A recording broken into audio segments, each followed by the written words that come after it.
প্রচারে গিয়ে বিক্ষোভের মুখে জঙ্গিপুরের তৃণমূল প্রার্থী খলিলুর রহমান। সাংসদকে ঘিরে বিক্ষোভ দেখাতে থাকেন স্থানীয় বাসিন্দারা। কেন বিক্ষোভের মুখে পড়তে হলো তৃণমূল প্রার্থী তথা জেলা তৃণমূল সভাপতি খলিলুর রহমানকে, দেখুন বিস্তারিত।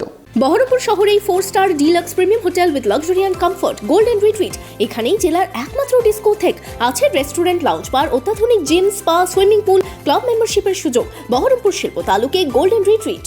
সাগরদিঘি থানার কাবিলপুরে ভোট প্রচারে গিয়ে এলাকার মানুষের বিক্ষোভের মুখে পড়লেন জঙ্গিপুরের সাংসদ ও জঙ্গিপুরের লোকসভা তৃণমূল প্রার্থী তথা জেলা তৃণমূল সভাপতি খলিলুর রহমান।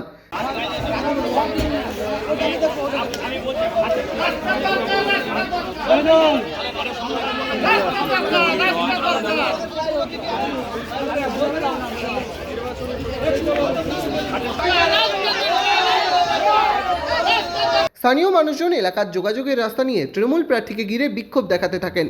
চাহিদা খুব বেশি নাই, আমাদের ন্যূনতম চাহিদা যোগাযোগের মাধ্যম।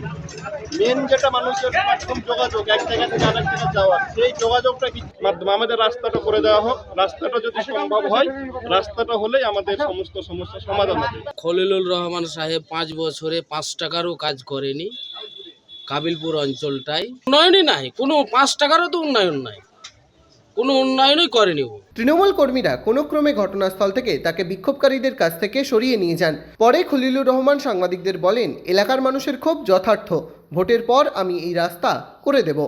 একটা বিষয় আপনাদের জানিয়ে রাখি, যে রাস্তার বিষয় নিয়ে আপনাদের সামনে তুলে ধরেছি, আমি একজন জনপ্রতিনিধি হয়ে আমি বলছি এই রাস্তাটা হওয়া উচিত ছিল। আমাকে কোনো ভাই আমাকে হোয়াটসঅ্যাপে পাঠিয়েছিলেন, বৃষ্টির সময় পানিতে ভরা সে রাস্তা।